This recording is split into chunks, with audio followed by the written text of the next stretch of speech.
माननीय पूर्व मंत्री आबिद रजा साहब को आमंत्रित करता हूँ कि आप आए और अपने विचारों को रखें। माननीय आबिद रजा साहब, आप लोग साइड से हो जाए। आबिद रजा जिंदाबाद।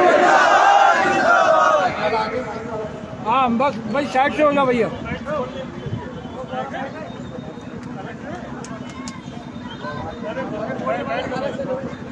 माइक का थोड़ा सा इको बढ़ा देना, तेज थोड़ा कम।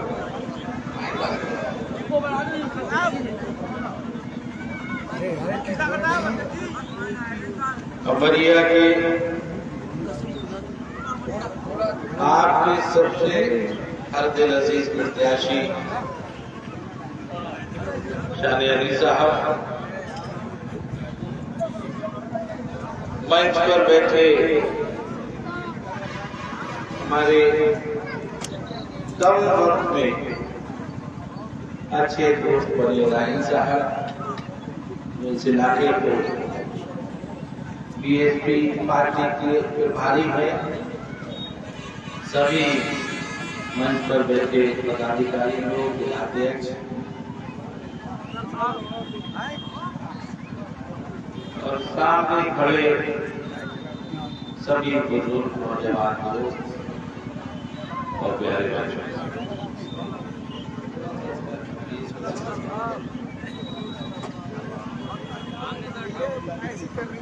अभी सुन रहे थे हम बात धोखे की चल रही थी। याद रखो कि जो धोखा देता है उसको सजा मिलती है और जिसे धोखा मिलता है उसे इनाम मिलता है। मैं शायद मुझे यकीन है कि इन्हें धोखा दिया गया है, इन्हें इनाम मिलेगा और जिस शख्स ने धोखा दिया है उसे अल्लाह सजा देगा। हमेशा याद रखो, हुक्मरान खूबी देख कर चुनो। क्या खूबी है और अक्सरियत, याद रखना तुम्हारा मजहब नहीं सिखाता है कि अक्सरियत सच्चाई का सबूत है। जरूरी नहीं है कि जिधर अक्सरियत हो वो लोग बेहतर है। मुसलमान भाइयों, जानते हो असल दुश्मन तुम्हारा कौन है? कड़वा सच बोलता हूं इसलिए बुरा बहुत हूं। दुश्मन भी बड़े हैं। असलियत बात यह है और कड़वा सच ये है कि मुसलमानों तुम्हारे दुश्मन तुम खुद हो। तुम खुद हो। याद रखो, 3 चीजों के लिए लड़ा करो, एक वतन और एक इज्जत और तीसरी चीज है हक। मरूद रियाज साहब हमारे साथी रहे। 12 से 17 के बीच में हम भी विधानसभा में थे और वो भी थे। मैं उनकी मोहब्बत में भी आया हूं। मैं नहीं जानता कि यहाँ पर कितने लोग मेरा नाम जानते हैं। मेरा नाम आबिद रजा है। मजलूमों की आवाज, गरीबों की आवाज और तुम्हारी बहुत मजबूत आवाज बनता हूं, इसके बदले में मुझे बड़े नुकसान होते हैं और उससे मैं अपनी खुशकिस्मती समझता हूं। तुमने 900 साल देश में हुकूमत की। मुसलमान भाइयों सुनो, और खास तौर से नौजवानों से लेकर बुजुर्गों, 711 में मोहम्मद बिन कासिम आया, 17 साल की उम्र, और उसने हिंदुस्तान पे कब्जा कर लिया। और उसके बाद 1857 तक जब अंग्रेजों की हुकूमत बहुत गहरी पैठ बना चुकी थी, तब तुम्हारे एक पूरे बादशाह बहादुर अली शाह सफर हुआ करते थे, लेकिन उनकी हिम्मत का भी ये आलम था कि जब अंग्रेजों की हुकूमत हिंदुस्तान में अपनी गहरी पैठ बना चुकी थी, तब तुम्हारी कौम के एक भूले बादशाह की हिम्मत सुनो नौजवानों। जब अंग्रेजों ने उनके 2 बेटों का सिर कत्ल करके, शहीद करके, सीनी में रख के, कपड़ा ढक के जब बादशाह के पास भेजा और कहलवाया कि अंग्रेजों ने ये तोहफा भेजा है, जब अंग्रेज लोग लेकर गए और उन्होंने सील से जब कपड़ा हटाया तो एक बूढ़े बादशाह के 2 बेटों का सर, अंदाजा लगाओ क्या हालत हुई होगी, क्या हालत हुई होगी।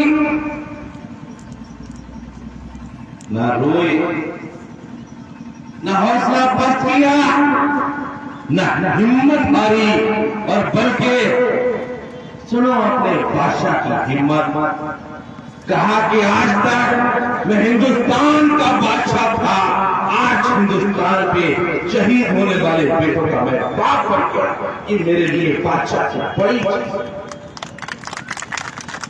नौजवानों, ये ऐसी हुकूमतें थी तुम्हारी, जिस और रूह 2 चीजें होती है, जिसकी ग़िज़ा होती है रोटी, और रूह की ग़िज़ा होती है इबादत। आज के नौजवान जो अपने आप को बहुत बहादुर समझते हैं, याद रखना इन बुजुर्गों से बहादुर नहीं होते। इन्होंने उसूलों की जिंदगी जी, इन्होंने जिस्म को भी ग़िज़ा दी और इन्होंने रूह को इबादत करके भी ग़िज़ा दी। कोई भी जिस्म जब तक ताकतवर नहीं हो सकता जब तक उसके अंदर रूह ताकतवर नहीं। और नौजवानों की रूह इसलिए कमजोर है कि तुम नमाज नहीं पढ़ते, नमाज नहीं पढ़ते, इबादत नहीं करते। देखो दुनिया में मुसलमानों को ऐसे ऐसे मुल्क भी हैं जहां नौजवान मजहब के नाम पे शहीद होने में अपने आप को फख्र महसूस करते हैं, क्योंकि उनका ईमान मजबूत है, वो अंदर से मजबूत है, इसलिए उन्हें अल्लाह के अलावा किसी से डर नहीं लगता है। याद रखना, जो अल्लाह से डरता है वो किसी से नहीं डरता, और अल्लाह से नहीं डरोगे तो सारे जमाने से डरोगे। देश आजाद, गुलाम हुआ, और गुलामी के बाद सबने मिलकर लड़ाइयां लड़ी, और देश 1947 में आजाद हो गया। मुसलमानों, तुम्हारे पास चॉइस थी, तुम जा सकते थे पाकिस्तान, लेकिन तुम अपने बुजुर्गों की कब्र, अपने वतन को छोड़कर ताजमहल, कुतुब मीनार, दिल्ली की जामा मस्जिद छोड़कर नहीं गए, और तुमने बाई चॉइस हिंदुस्तान चुना, बाई चॉइस चुना, और तुम्हें ये यकीन दिलाया गया कि तुम्हारे साथ बराबरी होगी, और तुमने उस वक्त के नेताओं पर भरोसा किया और तुमने हिंदुस्तान को चुना, हिंदुस्तान से नहीं गए। और उसके बाद हल्के हल्के पार्टियों की हुकूमतें शुरू हुई और तुम्हारे लिए, क्योंकि तुम हुकूमत वाली कौम थे, बहुत साजिश से तुम्हारे अंदर का सियासी शऊर खत्म किया गया, तुम्हें नुकसान पहुंचाया गया। और उसके पीछे वजह यह थी कि तुम्हारी संख्या 22% थी। देखो आज 7% के लोग उनकी हुकूमत कर रहे हैं। एक पार्टी ऐसी भी बनी, मैं भी समाजवादी पार्टी में रहा, जिन्होंने शुरू में कुछ काम तुम्हारे किए, ये सच है। तुम्हें अपनी तरफ रिझाने के लिए हम मानते हैं कि बाबरी मस्जिद भी बचाई, हम ये भी मानते हैं कि उर्दू अनुवादक भी लगाए। लेकिन उस वक्त समाजवादी पार्टी की साइकिल के 2 पहिए हुआ करते थे, एक मुलायम सिंह यादव जी का और एक आजम खान साहब का। लेकिन आज की जो ये नई सपा है, जो नई सपा, जिन दोनों के एहसानों को तुम याद करके समाजवादी पार्टी का जिक्र करते हो, जिन कारनामों का बयान करके तुम्हारे वोट को अट्रैक्ट किया जाता है, जो समाजवादी पार्टी के मुसलमान नेताओं को तुम्हारे बीच भेजकर जो किस्से सुनाए जाएंगे, वो सब मुलायम सिंह यादव जी के या आजम खान साहब के होंगे। देखो आज नई सपा में एक को घर में कैद कर दिया है और दूसरे को जेल में कैद कर दिया है, दोनों पहिए हट गए हैं। ये है नई सपा। और मैं पूरे उत्तर प्रदेश नई सपा के खिलाफ निकला। आज की नई सपा जो है, सुनील सिंह जैसा शख्स हिंदू वाहिनी का जो अध्यक्ष हुआ करता था प्रदेश, जिसने ये बयान दिया था, जिसने ये बयान दिया था कि मुसलमानों की लड़कियों को कब्र से निकाल के उनके साथ बलात्कार करना, जो योगी जी का साथी रहा, जो गोरखपुर का रहने वाला है, आज नई सपा के कार्यालय में उसको बराबर की कुर्सी डाल के यह है नई सपा। आज मुसलमानों के घरों में कोई सरकारी कर्मचारी बन जाए तो बड़ी बात होती। तुम सिपाही नहीं बन सकते आज की तारीख में। जिस मुसलमान के घर में सिपाही बन जाता है, उसके अड़ोस पड़ोस में खुशियां मनाई जाती हैं। दरोगा बनना उससे मुश्किल, कोतवाल बनना उससे भी मुश्किल, और सीओ बनना कितना मुश्किल होगा। जो पीपीएस जिसने पास किया हो, हमारी सरकार थी, जियाउल हक सीओ, जिनको रायबरेली में गोली मार के जिनकी हत्या कर दी गई हो, आज जियाउल हक के कातिल को जेल से निकाल के नई सपा टिकट देती है। यह है नई सपा। याद रखो, जब तुम्हारा कोई अच्छा काम करता है तो उसे इनाम देते हो तुम लोग, और जब कोई तुम्हारा कोई इनाम देने वाला, कोई तुम्हारा घर का मालिक हो या नौकर हो, अगर मालिक हो तो नौकरी छोड़ देते हो, और अगर नौकर गलत काम करने लगे अच्छे के बाद तो उसे घर से निकालते हो, तो नहीं निकालते हो। अच्छा किया तुमने वोट दिया, बचाई बाबरी मस्जिद तुमने वोट दिया, उर्दू अनुवादक लगाए तुमने वोट दिया। लेकिन आज देखो, मैं मन से कहना नहीं चाहता, कि आजम खान साहब के साथ क्या सलूक किया गया। जल्द ही वो वक्त आएगा कि वो बातें भी आपको बताऊंगा, क्योंकि मुझे जो लोग जानते हैं ये भी जानते हैं कि मैं आजम साहब के बहुत करीबी लोगों में से वो चर्चा इस मंच में नहीं करूंगा, लेकिन सुनील सिंह जैसे कातिलों को अगर नहीं सपा के नेता बिठा लेंगे तो बताओ क्या वोट दोगे? जियाउल हक के कातिल को अगर नहीं सपा के लोग टिकट देंगे तो क्या वोट दोगे?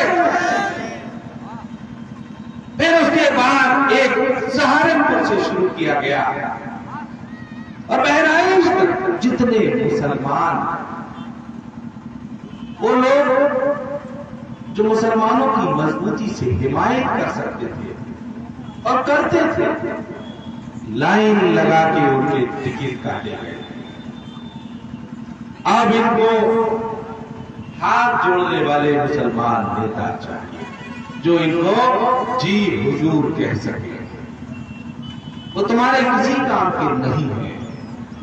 ऐसे तो कुछ मुसलमान नेता बीजेपी में भी पाए और क्या कमाल करते हैं। चुनाव में भाजपा को हम भी हराना चाहते हैं, लेकिन चुनाव से पहले ही मुसलमान को हरा देते हैं। जहां 1,20,000 मुसलमान होता है, 1,40,000 मुसलमान होता है, वहां पे ये गैर मुस्लिम 40 से 50,000 वालों को टिकट दे देते हैं। तो बताओ, चुनाव से पहले, भाजपा को हराने से पहले इन्होंने मुसलमान हरा दिया कि नहीं हरा दिया? और जब 50,000 वाले को टिकट दे देते हैं और 1,40,000 वाले मुसलमान को हटा देते हैं और फिर कहते हैं जाके कि भाजपा को हरा रहा है। 50,000 वाले से हरवाओगे भाजपा को, 1,40,000 वाला तो आसानी से हरा देता। पहले उसका टिकट काटोगे और फिर मुसलमान से कहोगे कि अगर भाजपा को हराना है तो समाजवादी पार्टी को वोट दो। बहुत होशियारी से काम। याद रखना तुम लोग, जिस वोट की तुम वैल्यू नहीं समझते, वो तुम्हारे 5 साल के आने वाली नस्लों के मुस्तकबिल का सवाल होता है। और नौजवानों, तुम सुनो, इन बुजुर्गों ने तो तुम्हें कुछ दिया, अगर तुमने नहीं सुधरे, नहीं समझे, नहीं होशियारी से काम लिया तो तुम अपनी औलादों को सिवाय गुलामी की कोई और चीज नहीं छोड़ते जाओ। बहादुर है ये लोग, मैं सलाम करता हूं बुजुर्गों को। इन्होंने उसूलों की जिंदगी जी। बताओ, बात समझ में आई कि नहीं? बैठे दलित समाज में लोग, सीखो इनसे, मुट्ठी बांधी। सियासत में 2 चीजें होती हैं, एक वजूद और दूसरी जीत। सीखो दलित भाइयों से, ये वजूद जरूर जीत लेते हैं, चाहे जीत इनके हिस्से में आए क्या ना। और तुम लोग जीत के पीछे भाग रहे हो। मैंने पहले भी कहा कि अक्सरियत सच्चाई का सबूत नहीं होती है। तुम जीत के पीछे भागा, न तुम्हें जीत मिलती है और न तुम्हें वजूद मिलता है। तुम दोनों हार जाते हो। मानो मेरी बात, वजूद जीतना शुरू करो। जिस दिन तुम वजूद जीत लोगे, जीत तुम्हारे पैरों में अपना सर चढ़ा दो।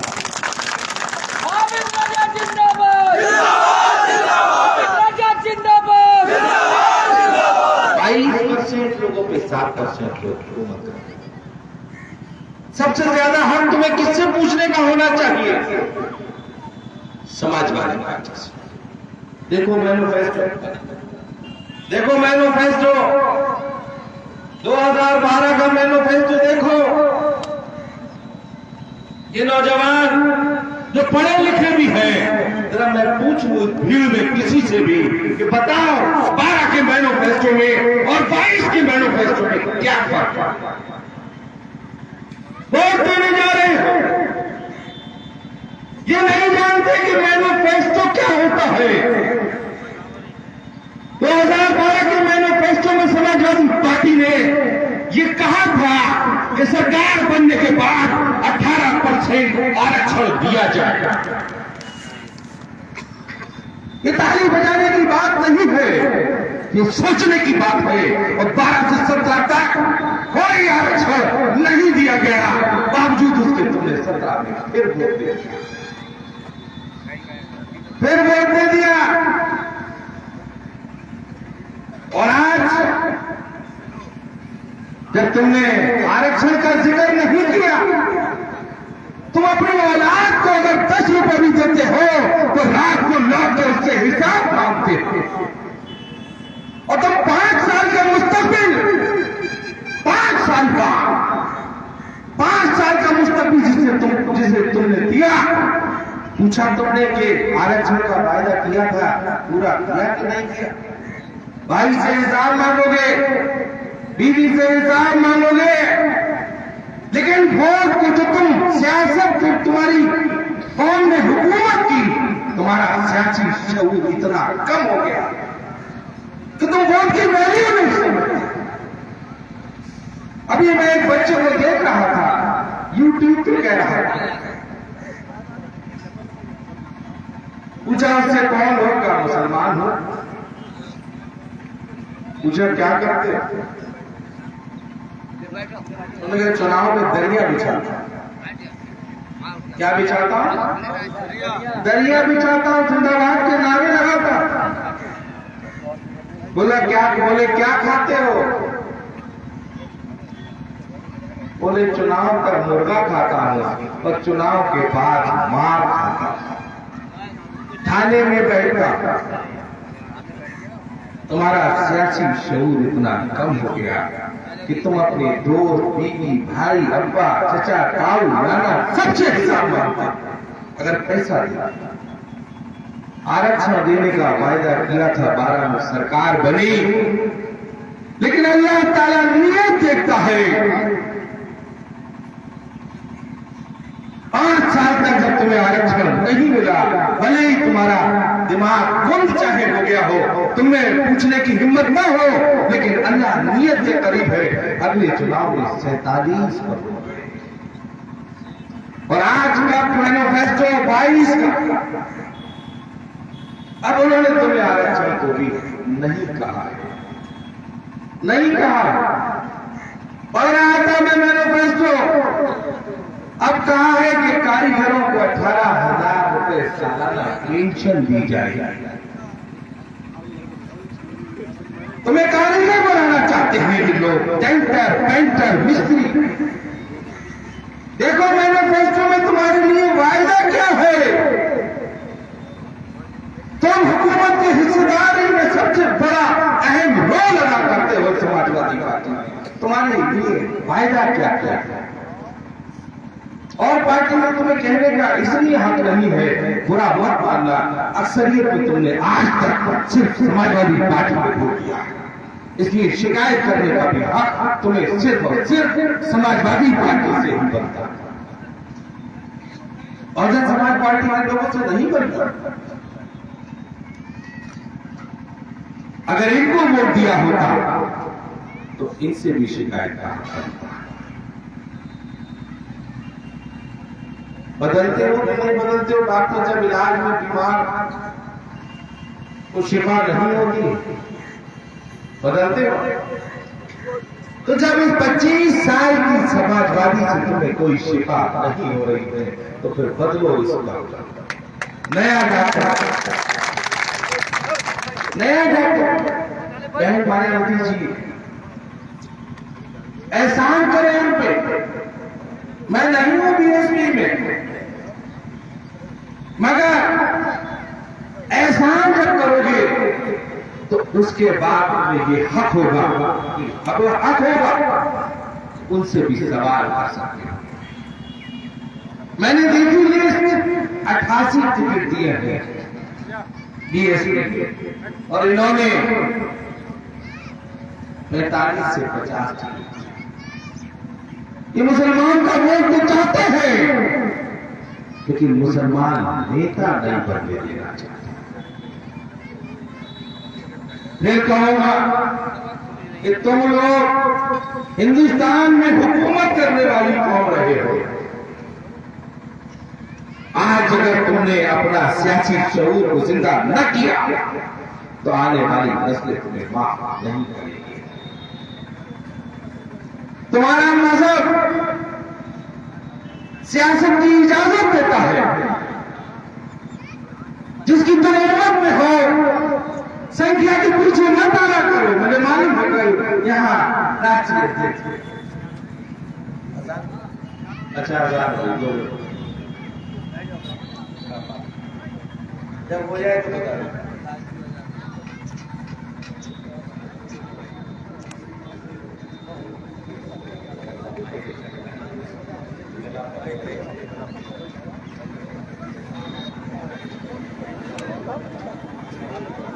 हिला है हिला बैठ जाओ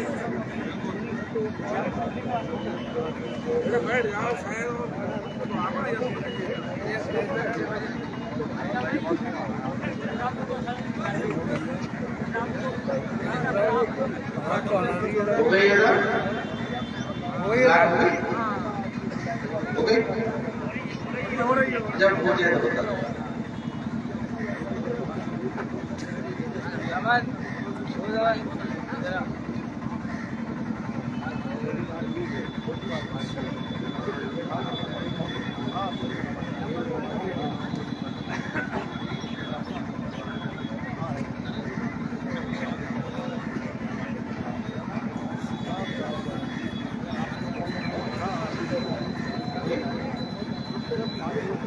मैं कह रहा था मैं कह रहा था कि अपना सियासी शऊर को और मजबूत करो, बहुत मजबूत करो। तुम्हारा मजहब तुम्हें सियासत की इजाजत देता है और संख्या पे मत जाया करो। हजरत अली का कौल है कि जब उसूल पे खड़े होंगे तो साथी कम रह जाएगा। हो सकता है कि साथी खत्म हो जाए, लेकिन जब उसूल पे चलते चलते जब तुम्हारे साथी खत्म हो जाएंगे तब अल्लाह तुम्हारा साथ देगा। याद करो जंगे बदर 313 कितने थे? 313 अक्सरियत में नहीं भागे थे और हमारे हुजूर ने सजदा किया और या हय्यू या कय्यूम पढ़ा और ये कहा कि या अल्लाह इनके जीने के लिए दुआ नहीं कर रहा, लेकिन अगर आज ये मर गए तो तेरा नाम लेगा कोई नहीं बचेगा। जिंदगी आखिरत के एतबार से जिया करो, आखिरत को जहन में रख के जिया करो। अल्लाह तुम्हें 3 इनाम देगा। पहला तुम्हें फिक्र कर देगा, दूसरा तुम्हारी परेशानियां समेट देगा और तीसरी इनाम अल्लाह का ये होगा इज्जत तुम्हारे पैरों में अपना सर रख देगी। तुम्हारी तहरीफ क्या है? बताओ मुसलमान भाइयों, मेरी बात कुछ समझ में आई कि नहीं है? ये नई सपा है, ये आरएसएस से ज्यादा खतरनाक है। तो मुझसे वायदा करो कि शान अली को मजबूती से इस इलाके से हटाने का और जो धोखा मिला है, जो उनके परिवार को धोखा मिला है, उसका बदला लोगे के नहीं लोगे। इस बीच में जो मुसलमान नेता तुम्हारे बीच आए समाजवादी की हिमायत करने, तो वायदा करो उनसे ये जरूर पूछना कि आबिद रजा ये कहकर गया है कि आखिर मुलायम सिंह यादव जी घर क्यों बैठे हैं और आजम खान साहब जेल में क्यों हैं, और हमारे आरक्षण को जब वायदा किया था 12 में वो पूरा क्यों नहीं हुआ, और इस बार मैनिफेस्टो में मुसलमानों को तुम क्या दोगे, ये पढ़कर बताओ।